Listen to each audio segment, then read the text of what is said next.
Hello again, and welcome to part two of this three-part lecture series on Improve Posture to Avoid Injury and Increase Running Performance. In this lecture, we're going to talk about posture assessment and identification. We're going to basically go over the planes of motion and some of the axis because that is going to really help you along the way through the assessment process to know how to take pictures, what to look for when you're looking at a particular area of the body. Moving to the next, we're going to review the five kinetic checkpoints. The five kinetic checkpoints are the ones that are going to be the most common because there's a lot more than five kinetic checkpoints that you can use in the human body, but these ones are going to be the main focus that you're going to utilize through your assessment and identification. Then postural identification terminology. Now, this is going to be a big, long list of different types of distortions and how to look for them. But out of that list, we're only going to take a group of them. Again, going back to the five kinetic checkpoints being common, we're only going to stick to a lot of what is commonly observed out there when doing an assessment, especially when you're in a field a test, let's say at a gym or out at a park. You're not going to have time to do a huge comprehensive assessment. You're just going to kind of be able to give a really good idea, but you're not going to be able to do a totally detailed assessment throughout the entire body. So after that identification terminology, we're going to briefly discuss palpation. Now, palpation techniques require you to touch the subject, athlete, or client. But because of COVID 19, you can't do that for the reason of social distancing. Which is totally fine, but I want to bring this up because it will be something that you will find useful when we're able to do that again because it helps to help identify distortions that you may or may not have seen in the images that you took of your client or subject or athlete. And also, it may reveal other distortions that you did not see in the images that you took. So, with that, we're going to be going through the bony landmarks in the palpation techniques that you will be utilizing if and when you're able to do this technique. Now, at the end of this, we're going to test your knowledge. Not a graded test by any means, but it's more of a fun type of test because you're going to be able to take what you've learned through this part two of the lecture series and take a volunteer like a household member, which then you can do palpation, even though I'm not going to go through all the technical aspects of it, but kind of give you an idea. Um, and then after that, it will be done and you will be going to part three of the lecture series. Looking at the two images shown on this slide, without getting too technical, this is important to get familiar with since this will be used in how you take pictures of your clients and athletes. Um, just to give you a preview, when you're looking at pictures, let's say on your smart device, iPad, or even computer, remember everything is reversed. So when you're looking at the right side of the subject or the client's body, it's going to be showing on your left side of the screen. So that tends to get confusing, especially when you're just starting this to see, oh, okay, there's hip elevation on the left side of the hip.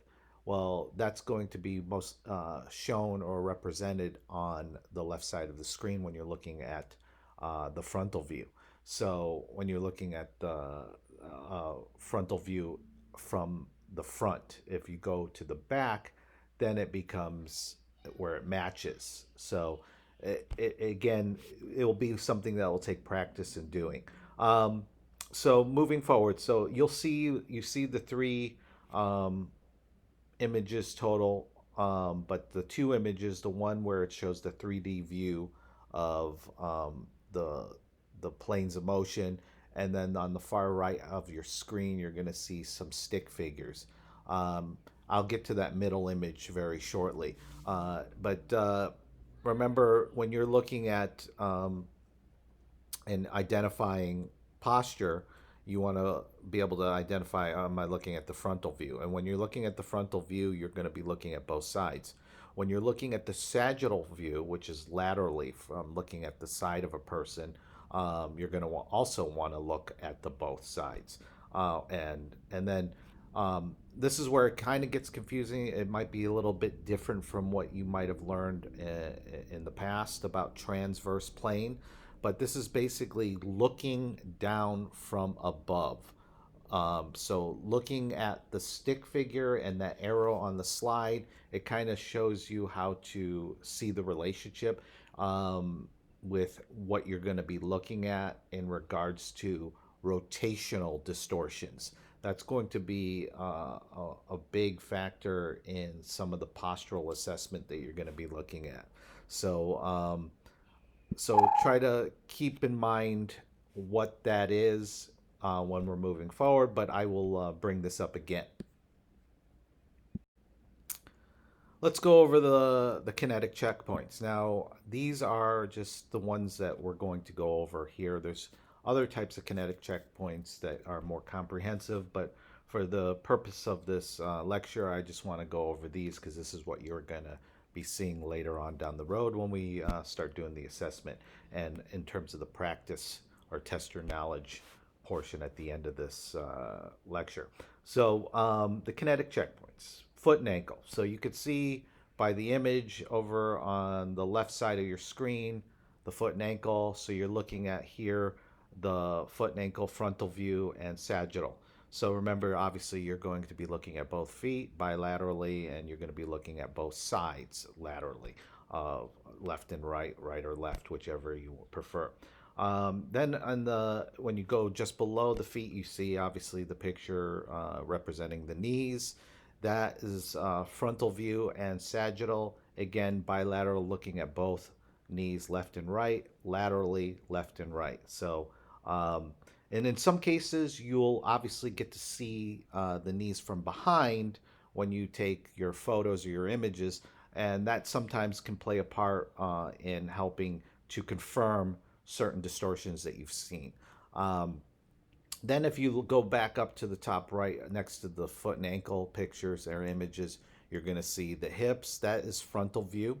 And what you want to do is when you're doing the frontal view, you're doing anterior, posterior, or front and back. And then sagittal, right and left. So you're looking at both sides. The next one would be the spine. Now this is difficult. So you want to get front and back of the spine. You also want to get the sagittal lateral side views, both left and right, so you can see curvature of either flexion or extension. This will be a lot harder to see since many people will be covered when doing the assessment. So just kind of be aware of that.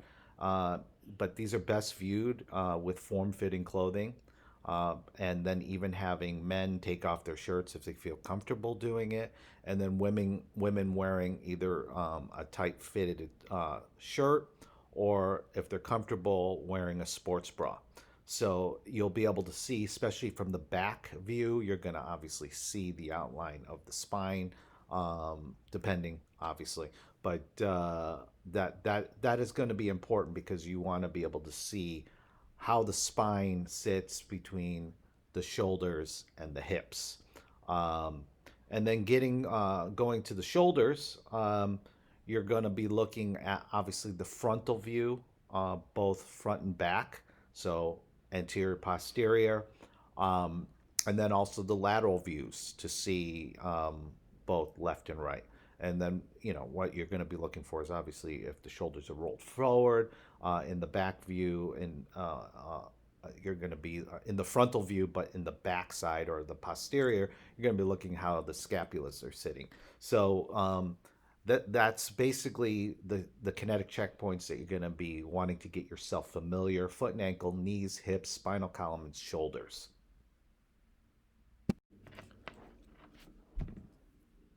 All right, now that you have a better understanding of the planes of motion and the multiple views associated with that and the kinetic checkpoints, we are going to go through terminology and look at how to identify some of the common distortions we briefly touched on in part one of of this lecture series. So in the next slide, you're going to see a list of terminology and the best view to identify uh, this terminology, which is going to be the distortions.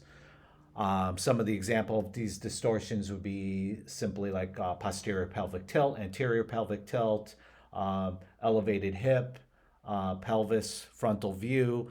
So those are just examples of what you're going to be seeing in the next slide.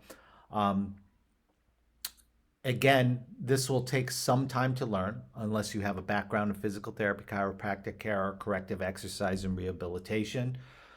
Also, from this list, we are going to address some of the common and most obvious of all the postural distortions or posture distortions. So, we're going to kind of focus and hone in on a group of the terminology, which is basically the distortions and how they're best viewed. Before we go to the next slide, though, take a look. I wanted you to kind of look at this slide because in the background, I love this picture. It just kind of gives you an idea of of what we're trying to accomplish in regards to the assessment.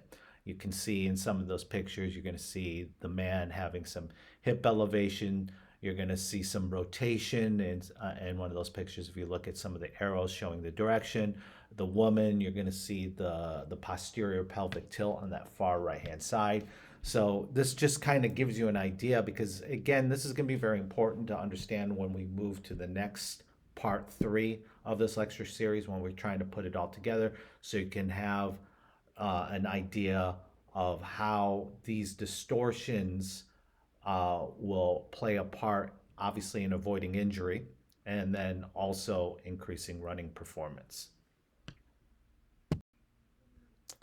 Let's now examine the terminology. As you can see on the slide, there are about 32 posture deviations. Let me be clear though, all of these deviations are important in assessing a person's posture. However, in a field assessment, this might not be feasible due to factors such as time, space, and equipment. For example, I meet some of my clients at the gym for a 90-minute session. In many cases, when doing an assessment, it requires a lot of communication with the client, which takes time. In some cases, the entire assessment needs to be finished in the next session. So, meaning like I might not be able to go over everything that I found, or I might not be able to finish the assessment because sometimes we get stuck on one area that the client or the athlete is not understanding well. So, I want to make sure that they walk away with a better idea of what is going on with their posture. Um, so, assessing and identifying possible issues, usually, you want to be efficient and quick about it. And so you don't have to always take too much time. In some cases, they'll conversations start and then, time kind of gets away from you. So again, there are a lot of factors that make assessments take longer in some cases, and you want to try to obviously be as efficient as possible. So on the next slide, we will be looking at some actual runners and apply the posture deviation terminology to some of these images that you're about to see, along with looking at the best views of these runners. And basically, to give you an idea or a quick background, all of these runners that you're going to about to see have a year or more experience running various distances, such as marathons, half marathons, 10Ks, and 5Ks. Here is the first runner. She runs primarily for fitness related to her cardio training. You can see by the four images in front view, back view, and both sides. Let's take a moment to look at the front anterior view. So that just means the front view looking at the front of her body. So, what do you notice looking at the five kinetic checkpoints? So again, looking at the slide, the five kinetic checkpoints is the foot and ankle, knees, hips, pelvis, spine, and shoulders. So take a look. What comes out that's obvious to you that you see that might represent a distortion? Basically, what you're looking for is those obviously distortions that stand out. And it doesn't need to be precise, but this is just an exercise to start familiarizing yourself with looking at the checkpoints and the different views. Now, looking at the frontal view, posterior, so looking at her body from behind, which is represented in the top right, using the checkpoints, this is a perfect time to point out that you can also look at other areas of body, and you'll start getting used to seeing these other areas that relate or are associated to what you're looking for, such as the arms and how they're hanging relatively to the hip and trunk. So if you see from that back view how the arms are hanging and how there's a slight bend in the elbows, coming down from her shoulders. You can also see this in the front view and the front portion of her body. Using this, you can see the positioning of the shoulder blades or the scapula and how they're being protracted or pinched. When you're looking at the side views or sagittal, right and left, you can see the pelvis tilted forward, causing the lower back to arch. So if you take a look at that, looking at the pictures, you can see these distortions, some more easily than others. That is why practicing is important. I also want to add that don't get caught up in over analyzing. Say what you see. So let's move to the next slide.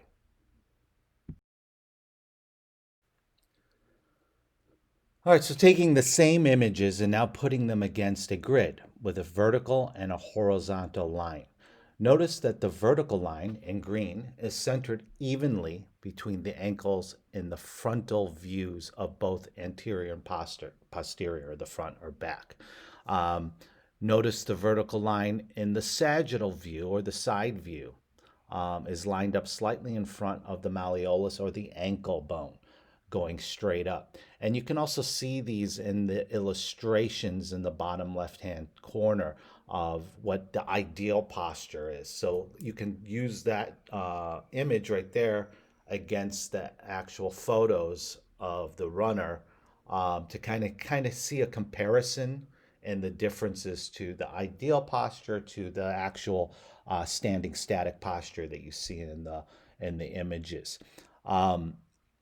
Now, taking all of this into account, let's quickly review what is being observed with this runner. Again, going back to the previous slide where there was no grid, we were looking for some of the obvious distortions. Now we can actually see some of these distortions. And if you look, and even if you want to pause this lecture for a moment to kind of look closer to the grid, seeing some of the notes that I've written, but again, they follow along the same lines, looking at the five kinetic checkpoints that we're looking at, and starting from the foot and ankle. So if you look at the top left image of the runner, you're going to see some eversion and some supination going on. There is more eversion on that right foot than on the left foot. And then when we go to the knees, you can see that there is really no valgus or varus stress observed. So remember, valgus is where the knees are collapsing in. Varus is where they're bowed out. None of those distortions are being observed here. So going up further, we go to the hips. We notice that if you look on that frontal view of the front portion of the body, you notice that her right hip is slightly elevated to her left hip. Then moving up again, you're looking at the spinal column. There looks to be a cervical offset to the right. So if you kind of compare it to that vertical green line, which is like acts as a plumb line, you see that she is off to the right side on her cervical, so meaning the head is off center. Then if you look at the shoulders, the left shoulder is elevated. So there's some asymmetry going on when you're looking at the hips to the shoulders. The left shoulder is elevated while the right hip is elevated. Now, the part that's going to take practice and usually takes all of us when it comes to rotation, because we don't really get to see a bird's eye view. As I mentioned before, the transverse plane is like looking down from above, but because we don't have that ability, in a lot of cases, we have to look at the body from a 2D version from the front and back and comparing it to the vertical line and looking for any other deviations. So in this case, if you look closely, you're going to see on her on that top left image, you're going to see the right side of her body is showing more off of that vertical line. And then when you look at the frontal view, the posterior or the back side, you are going to see, and that's the top right hand image, her left side of her body is showing. So that right there is showing rotation going on in the pelvic and hip area, plus the thoracic. So think about this when you're trying to imagine yourself rotated left to right. So where your left shoulder is hanging over or positioned forward from the hips, and even your left hip, because that is showing thoracic and hip and pelvis rotation. Going on to the bottom images where you see the sagittal view and the lateral sides of her body, you're going to notice that there is some anterior tilt. That means the pelvis is tipping forward, and you'll see the red arrow showing that. So this is just giving again a quick kind of familiarization to what you're going to be starting to do on your own in some of the activities later on. Here's another runner. She runs marathon distance mainly. Again, following the same process as the previous runner, you can see the 4 images again sitting there, showing the frontal view, front side, frontal view, back side. Then you have the sagittal view showing the right side, sagittal view showing the left side or lateral sides. So again, using the 5 kinetic checkpoints and starting from the feet, you're going to see obvious distortions that stand out. Again, this does not need to be precise. It's just, again, an exercise just to familiarize yourself with different people, different body types, that kind of stuff. So now looking at the front view, or the frontal view and of the front side of the body, which is represented in the top right, using the checkpoints. This is, again, another time where you can look at other areas of the body besides just the foot and ankle, knees, hips, and shoulders. But if you notice with her hands, just take a look at her hands, how those are positioned at the hips. So if you see any differences there, make note of that. Then looking at the frontal view backside, again, looking at the hands while looking at the checkpoints. Looking at the bottom 2 images, you could see, again, the lateral portions or the sagittal view, lateral side, right side, left side. Again, going up and looking at the kinetic checkpoints. So again, reviewing what we discussed before, the pictures, you could see these distortions, some more easily than others. That is why practicing is very important again. So let's move on to the next slide. All right, taking those same images that you saw previously, and we're going to put them against a grid with a vertical and horizontal line. Notice that the vertical line is green in the center. evenly between the ankles and the frontal views, both frontal view front and frontal view back, or sometimes referred to as front being anterior, back being posterior. Uh, Notice the vertical line is lined up again, directly starting between the ankles, and then we move up. Again, we want to look at some of the obvious distortions that show in the images, but starting with the kinetic checkpoints. Again, you can use this illustration that I provide where it shows the ideal posture that you want to see and compare against the images. Now, let's look at the foot and ankle of the frontal view, front or the anterior. You'll notice that there is a slight eversion going on, some supination, and then I also want to make point two, but we'll get to this as we look at the side views. But the eversion and supination is what you can observe from those frontal view front.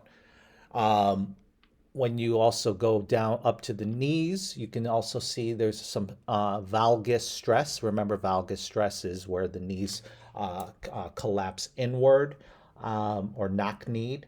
If you look at the hips, the left hip is elevated. If you go up further, you can see some offset going on the spinal column relative to the midline and the vertical line or the green vertical line. And then shoulders, the left shoulder is elevated. So looking at that, you're going to now go down and look at the sagittal view, both the lateral right and the sagittal view lateral left. Now, looking at the foot and ankle again, what you're looking at is I see a slight dorsiflexion. Let's briefly go over dorsiflexion and plantar flexion. Dorsiflexion is where your ankle is flexed upwards, so the toes are going up towards your shin, while plantar flexion is where you're just basically pointing your foot. If you've ever seen a dancer, that's where they point their foot. That's plantar flexion. Dorsiflexion is like you're bringing your heel out or downward. So if you were to kick outward, the heel would hit first. That would be considered dorsiflexion. And how I'm observing the dorsiflexion is if you look at her body in its entirety, she's slightly leaning forward. You might see this as a common posture in a lot of runners, especially runners that do a midfoot to a toe, a forefront foot strike. We'll go over that too. But now let's look at the most complicated one, not complicated, but the one that you'll have to get an eye to when you start practicing this. But the rotation is what we're going to be looking for. So on the upper left-hand corner, again, you're going to look at the frontal view front, and you're going to see that the right side of her body is slightly offset further away from the midline or the vertical line. So that shows right there, okay, there's a possible offset possibly where she's leaning to that side, or there could be, this could be a result of rotation. So how you can confirm this is you look at the backside frontal view or the posterior, and you're seeing if there's any offset there. Now, if the offset is right side too, then you're definitely seeing just a lean towards that side. But if you see it on the opposite, so on the frontal view, front side, you see her right side more, and then on the frontal view back side, you're going to see her left side more. So that's showing rotation. As you practice this, you'll start having ways to kind of think of this process. Remember, transverse plane or the rotation is in the transverse plane. So what you're looking at is kind of imagining looking down from the top again, or a bird's eye view. So also let's look at now the sagittal views. We only looked at the dorsiflexion, but we didn't really address the hips. In the hips, you're going to see that horizontal line. That horizontal line, again, is how you determine the elevation aspects or the tilts, that kind of stuff, and how we determine the hip elevated and the shoulder elevated. Looking at the hips from the side, you're going to see the hip or the pelvis tilted forward, which is considered an anterior pelvic tilt. So keep that in mind. Again, looking at the hands, how they're positioned. Sometimes you're going to see some stuff going on with the rotations and how that influences the arm position and the hand position. So just getting yourself more and more familiarized.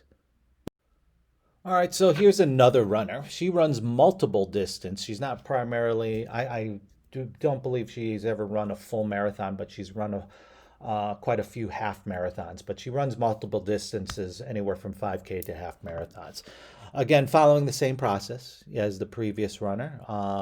You can see the four images, front and back view, and both sides.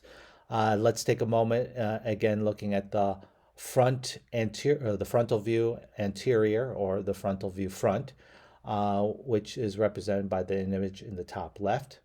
What you should notice again is the five kinetic checkpoints starting from the feet, looking for again the obvious distortions that stick out to you just by looking at these images.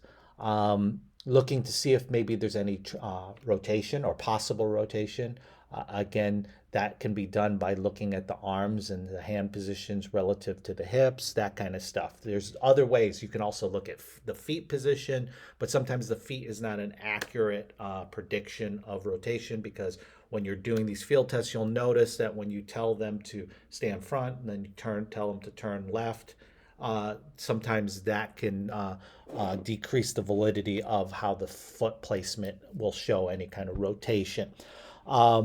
So again, looking for obvious distortions in the frontal view front, frontal view back, sagittal view right side, left side. And then let's move to the next slide. Okay, so taking the same images and now putting them against the grid with a vertical and horizontal line. Notice that the vertical line is green again, so just making sure that you're looking at the right points here in regards to the grid. So looking at the front view, again, looking at the kinetic checkpoints, starting at the foot and ankle, you're going to see in that top left of your screen image of the frontal view front side, or the anterior, the foot and ankle. She has some issues in regards to the postural distortion shown or observed there. She has some eversion. Eversion of the foot and ankle. You're also seeing some pronation going on. That means that her foot is slightly collapsed inward, and that's due because I know this client has very low arches or collapsed arches. Then moving up to the knees, you see that the knees has some valgus stress being observed there. And then going up to the cervical, the hips, you see the left side is elevated. And then the cervical spine, the spinal column. There's really she's pretty much, that line is right center of her midline. So there's not too much being observed there.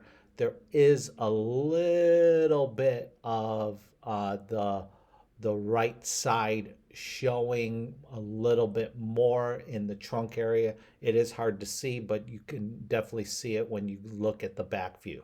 So now going to the back view, you could see obviously the feeder has that eversion. You can see that the feet are also pronated again. Now this is where looking at the hand position with the arms make it very not make it easier, but it helps to kind of confirm some of the rotational factors that are involved with the offset that you see in the spinal column. Looking at the shoulders, you could see that the left side is elevated there on the back too, and you could see it also on the front. And then again, trying to confirm the rotation now. This is where this is tricky. This is a good one for you guys to see though. There is some rotation, thoracic rotation going left to right. And if you look at the backside, you see the arrows kind of pointing that out. And then she also has some hip rotation going right to left. So there's an asymmetrical rotation going on in the hips and also in the thoracic area of the trunk. So that's a good one for you to see. You'll come across that. It's not as often in my experience, but you definitely come across that. Now looking at the sagittal view, right side or lateral right side view, looking at the pelvis and the hips, you can see that there's an anterior tilt causing some hyperextension in the lower back. That's on the right side. Same with the left side. Now, I wanted to bring this up too, is that you might see hip disparities in the sense that you might see more anterior tilt on the right side than on the left, or vice versa. Then, in some cases, you might see some anterior tilt or tilting forward on one side and then tilting backwards on the other side, or posterior. I haven't come across that in my experience, but that's something that you can see. And then this is again helpful to give you a better, more precise perspective on what is going on with your client or athlete. All right, so here is the last runner I'll be showing you, but it's a good one because if you notice in the previous runners, uh, the similarities in regards to the hip and pelvis positioning or posture has been tilted forward, which is referred to as the anterior tilt. This one, if you'll notice, that it's a little bit different in regards to what you visually looked at on those other images of the runners.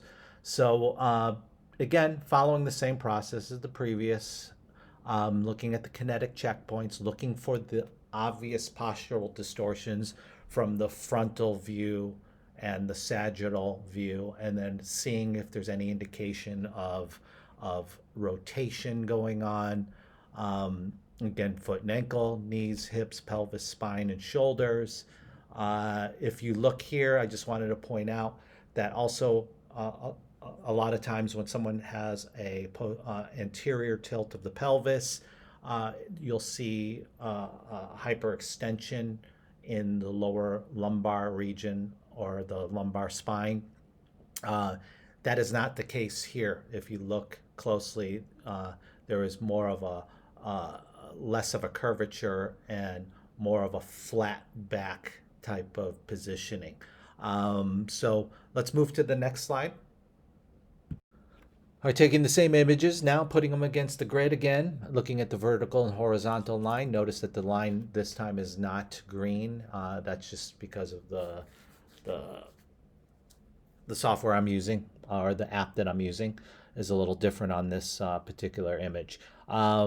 Again, looking vertical line, making sure to take a special look at the kinetic checkpoints. You'll notice on this one image on the frontal view, the top left picture image shows two green circles around her hands. That's just to emphasize that the hand position was a key element in her assessment in regards to looking at the differences in the shoulder elevation.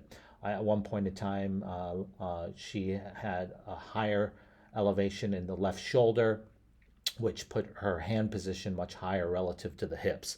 Now that has gotten better, but you can see though there is a shoulder elevation still on the left side, and there is also hip elevation on the left side. Looking at the foot and ankle, just going along the lines of starting from the bottom to the top, even though I skipped over. The foot and ankle, a little bit of eversion is showing, but not severe. Also, in terms of the supination or pronation, the ankle appears neutral. The knees, no valgus or varus stress observed.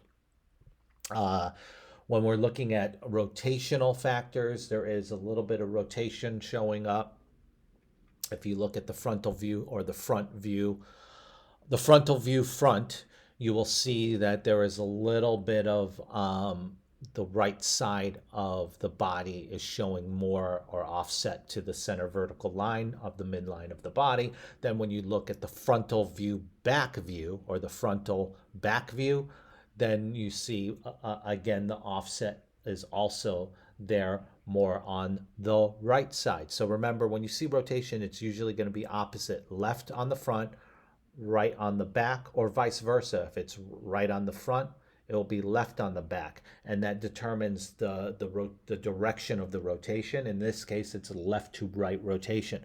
When you're looking at the lateral view or the sagittal view, lateral sides, right side and the left side, you will notice here's the difference. This is the big difference here. You'll see that there is a posterior tilt of the pelvis. Remember again saying that the last images that we looked at, or the last few images we looked at, those were all anteriorly tilted pelvis or anterior pelvic tilt. So this one, you see a posterior pelvic tilt has definitely been confirmed by the horizontal line in the grid. You can also see that her base of support is pretty good. And the reason why I say base of support, and I haven't mentioned this earlier, is because when you see a wide stand or a wide base of support, that shows weakness in the hip structure in many cases. So just keep that in mind. That's not something you exactly need to know at this point. So, but that is pretty much it. Again, this is the last image you're going to see. I will show some more images of stuff that were not addressed in regards to the terminology, the posture terminology or posture distortion terminology as we finish up. Going forward, though, we are going to be looking at palpation. Let's discuss briefly palpation techniques or palpating. Up to this point, only visual cues have been given to assess the posture. So palpating bony landmarks on clients is not always necessary, but can be useful to reinforce and verify the estimation of deviations. There are many more anatomical locations that can be used to assess posture than the ones that you're seeing on the slide.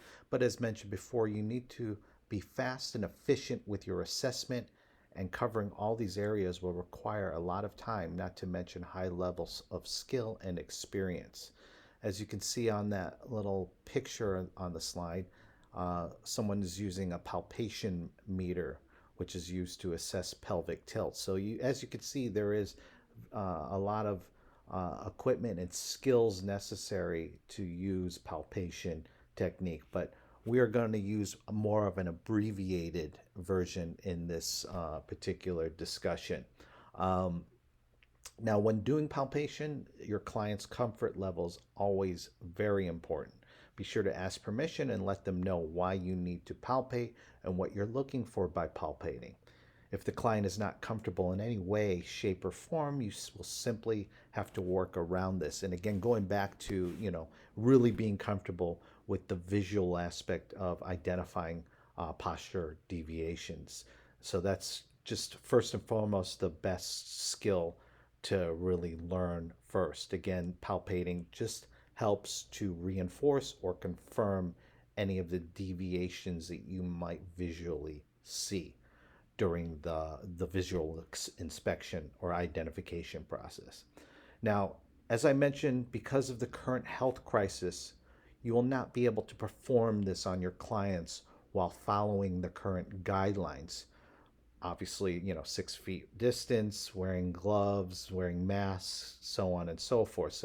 But after these guidelines have been lifted, you will be able to use them and actually investigate more into palpation. Once we are back to normal conditions, though, I will be adding a supplemental lecture that will have demonstration videos showing how to use these techniques. The reason why I'm unable to provide those now is because of what's going on, and I'm not able to use clients for palpating. I've been only, when I'm doing postural assessments, only using visual identification. So just to give you an example, again, on the slide, it talks about the acromion clavicular or the AC joint, which confirms shoulder elevation. So that's where you would be utilizing palpation there.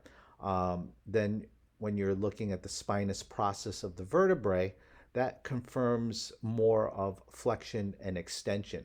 Sometimes you can't see it with clothing, certain types of clothing on, especially if it's baggy.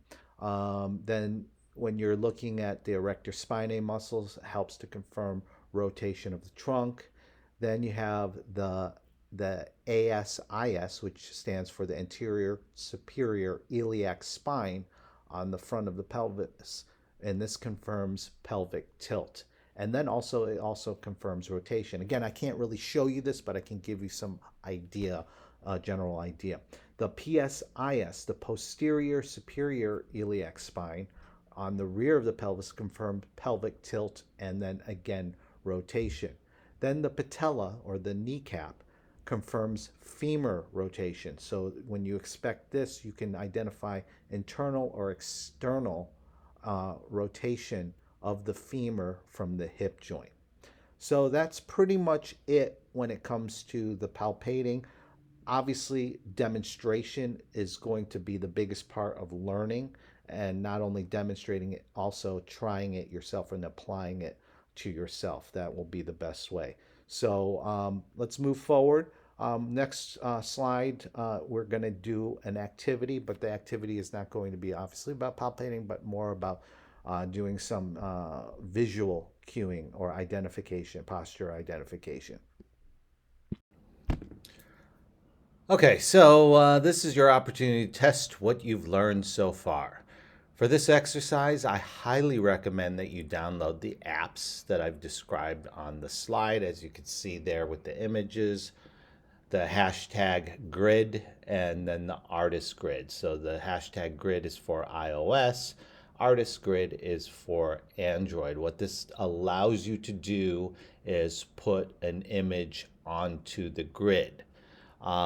These apps are relatively simple to use, but you will have to work out the kinks of any. It does, again, like anything else, take a little bit of practice to do any one of these items in regards to the assessment and the associated software or the apps that need to be used in order to do the best, most accurate assessment possible. Now, just so you're aware, there are more comprehensive apps that have been designed to assess posture but are more difficult to learn how to use.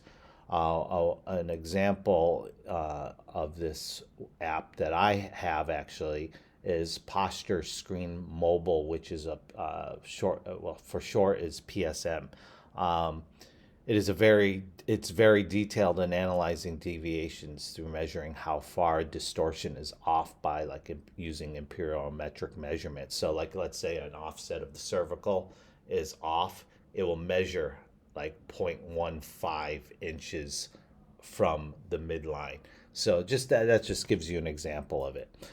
So let's quickly go over the instructions to do your own assessment. So as you can see, the slide does have bullet points showing you this. It's basically take a photo of yourself or ask someone to help you take a photo.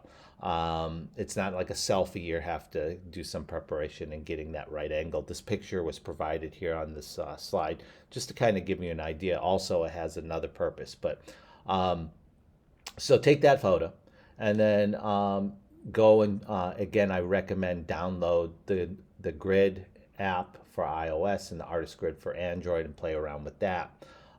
If you can't for some reason, use the image provided on the slide. That's the other purpose for that. So you can use this image and try to identify what we had already previously discussed. There will be some different deviations there, and you'll notice this as you kind of step through the kinetic checkpoints, and then trying to figure out through the vertical and the horizontal line what is taking place in the different views, the frontal, the sagittal, and the transverse.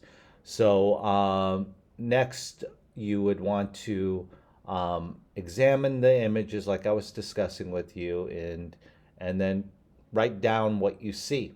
When you do write this down, I just suggest, it's nothing big, but suggest that you keep those notes for later on when we go to part three of this series, because that's where we're going to put together everything that you've learned thus far, and and translate that to how posture can influence running performance. So that is all. Thank you for listening, and I will see you. Well, I won't see you, but I'll be talking to you in the next part three of this lecture series.